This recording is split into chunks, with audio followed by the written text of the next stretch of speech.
Welcome to Catalyst Grid. My name is Kingsley Imafua, lead scheduler with DC Nordics. Today, we move into the planning phase as we build the engine of our project, the CPM schedule. This is episode 03, where we focus on activities, logic, and relationships. We're going to transform a list of tasks into a dynamic logic network. In this session, we'll learn to create activities, assign durations, build a logic network, and run the forward and backward paths to find your critical path.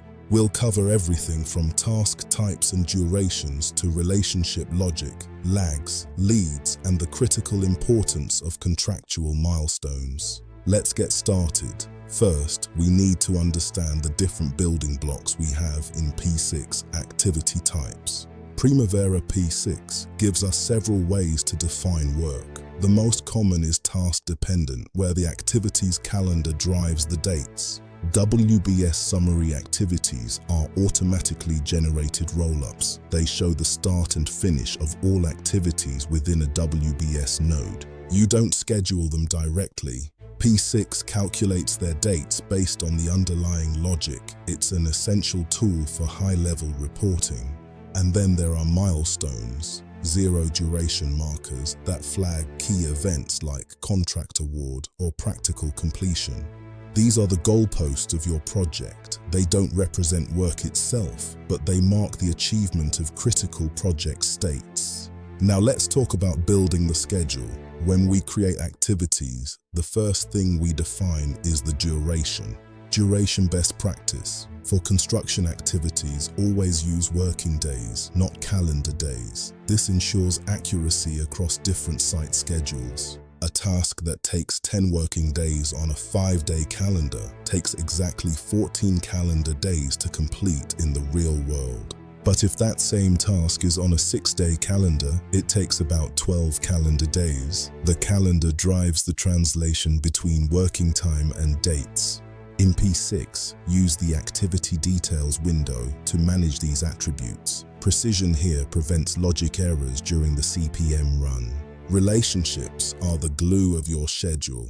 There are 4 types in P6, and choosing the right one is critical.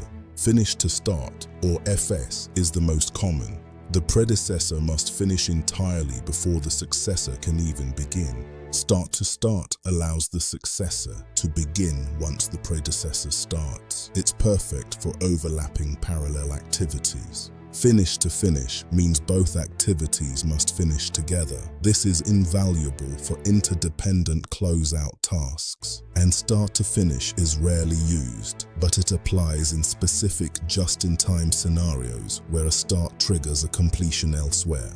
Let's apply this to our data center build. Real-world logic requires a mix of these relationships to reflect site reality. For example, structural steel erection is a hard finish to start to metal deck installation. You can't lay deck without steel. Concrete pours might be start to start with rebar fixing because rebar in one bay can start while pours in another are still underway. And MEP roughing is often finish to finish with internal linings. The MEP must be complete before you can finally close up those walls. Sometimes you need a buffer or an overlap within a relationship. This is where lags and leads come in. A lag adds a waiting period, while a lead allows an overlap. Use them carefully to mirror actual site constraints and curing times. Next, we have constraints. These are hard dates that override the logic engine. They should be used sparingly. Typical types include must start on or mandatory finish. Every constraint should have a note in the activity notebook explaining its existence. Best practice: no more than 5% of activities in a schedule should carry constraints. Too many will break your critical path. Once your logic and durations are set, it's time to calculate the schedule. This is the forward and backward pass. In P6, go to Tools, then Schedule, or just hit F9. This calculates the early and late dates for every activity in your network. The critical path is the sequence of activities with zero total float. Any delay here delays the entire project completion. You can isolate this path by applying a filter where total float equals 0. It's the single most important view for a lead scheduler. By mastering activity types, logic relationships, and the CPM pass, you've built a robust tool for project execution. That's all for episode 03. Subscribe, like, share, and comment to stay updated with the series. I'm Kingsley Imufua, and I'll see you in the next episode of Project Controls Mastery.